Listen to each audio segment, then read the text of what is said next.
Absolute shocking developments in the Women's World Chess Championship match in China between reigning world champion Ju Wenjun and Tan Zhangyi. Game 1 was really peaceful, ended in a draw, not much happened. But in game 2, we have some absolute drama on the board. And what it is, you will find out in this video, guys. Game 2, we are going to have a look at it now. Tan Zhangyi playing with the white pieces and opens with 1c4, the English opening. Knight f6, knight c3, e5, knight f3, knight c6, the four knights variation, g3, d5, pawn takes, knight takes, bishop g2, and here the active developing move bishop to c5. This has been seen in hundreds of games. It's a very popular variation for black. Black is doing fine, but it's a position where there's still a lot to play for. Both sides castling here. White goes for the move d3. Here the move h6 is played. Very useful move. You would like to get your bishop to e6 without getting bothered by knight g5 ideas. That's why the pawn is on h6. Now, before you can get your bishop to e6 and be able to recapture on d5, White decides here to take on d5. Ju Wenjun recaptures with her queen. Bishop d2. Queen d6. The queen is not doing that well on this diagonal. There were no immediate threats, but you better move the queen away before it gets into trouble. Bishop c3, and up to this point, Tan Zhangyi and Ju Wenjun, they were following still some Grandmaster games.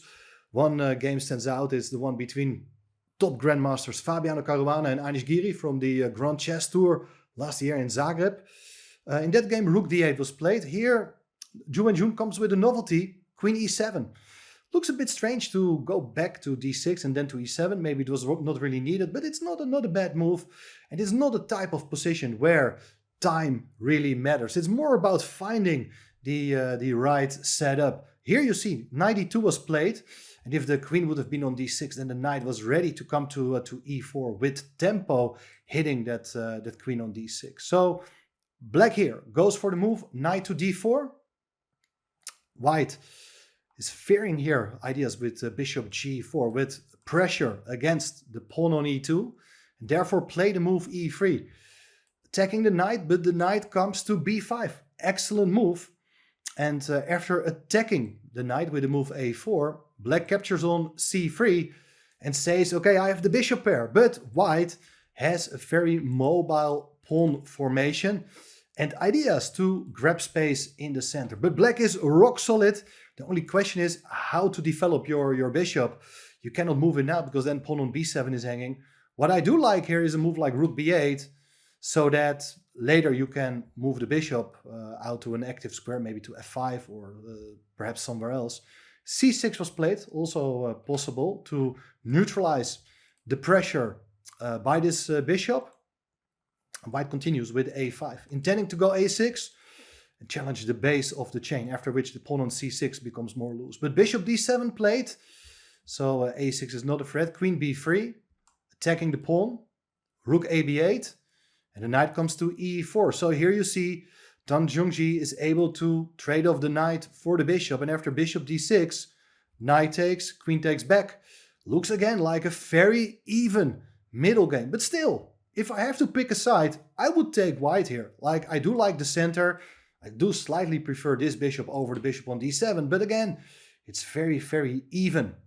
Black played b6, trying to take away the pressure on the queen side, allowing white to capture and enter with a rook on a7. Now it looks as if this rook is very active, but there are no immediate threats yet. Bishop comes to e6 to hit the queen, and the queen goes to a4, after which you see the pawn on c6 is hit twice by queen and bishop. Rook fc8, black defends the pawn one more time, rook b1, and again it looks as if white is having a bit of pressure.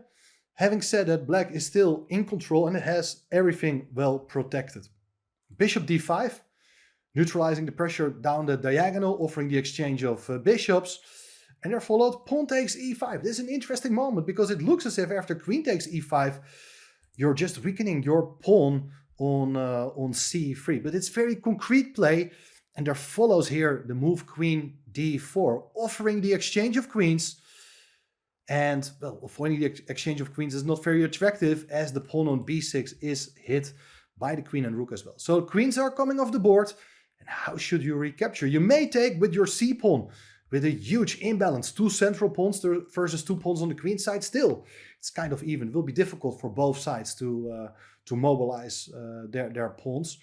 Tan Zhangyi played it in a safer way with recapturing with the e-pawn. But it looks like with the 3 versus 3 on the king side and the 2 versus 2 on the other side of the board, there's not much going on. But bishop takes bishop. You take back with the king.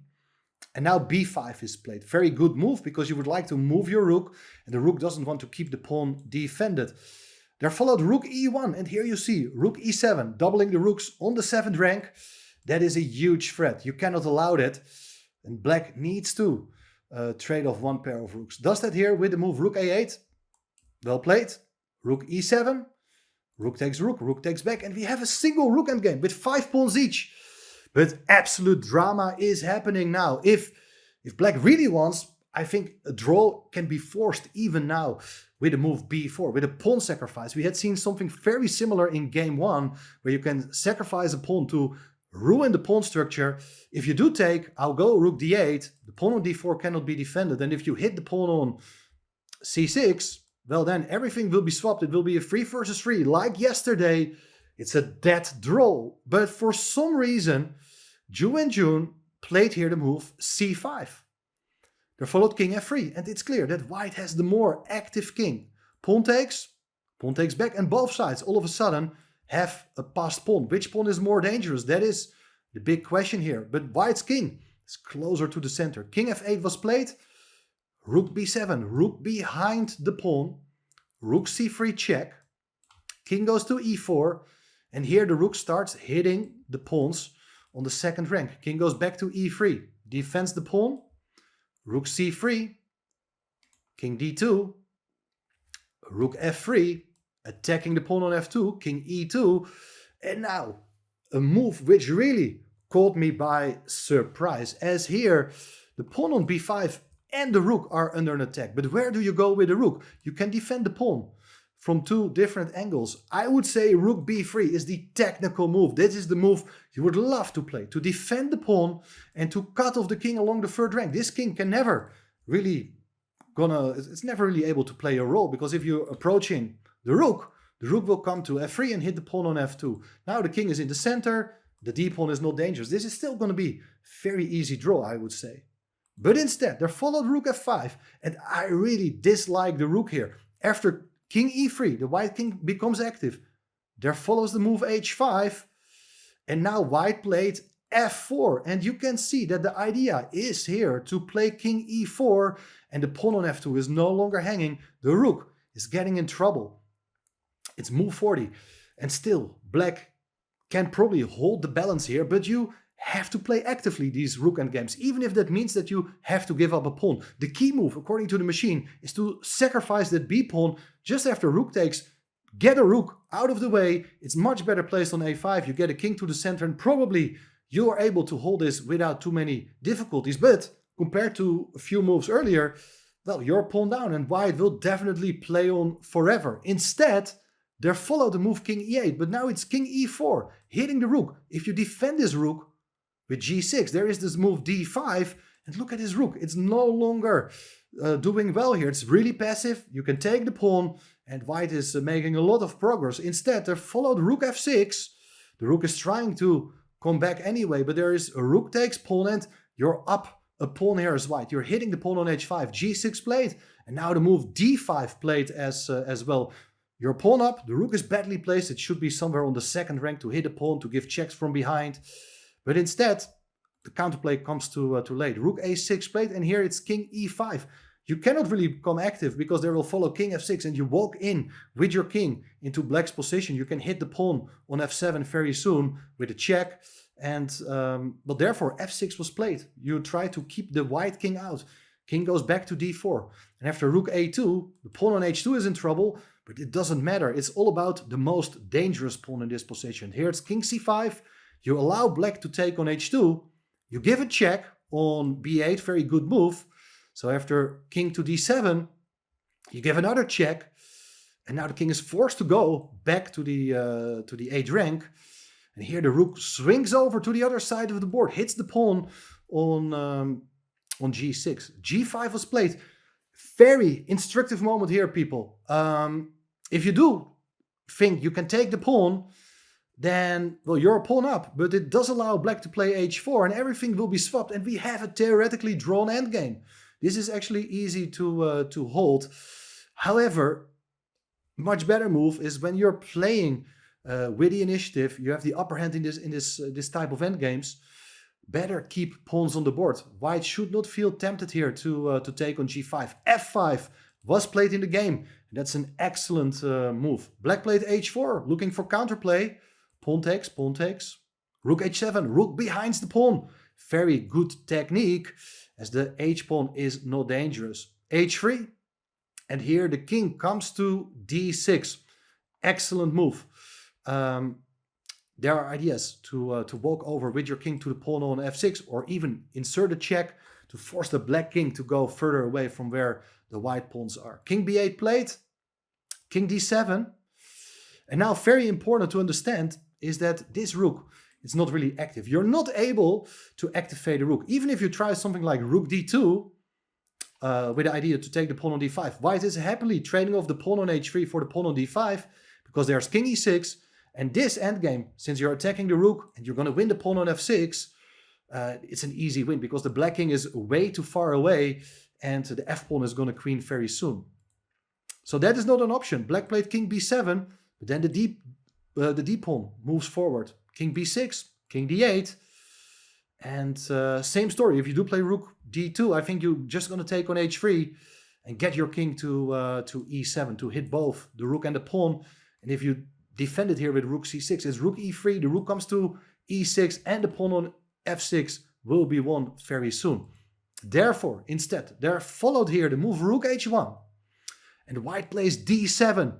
Black has a pawn on h2, and both sides are about to queen, but white has a king in front and black has a rook in front of its passed pawn.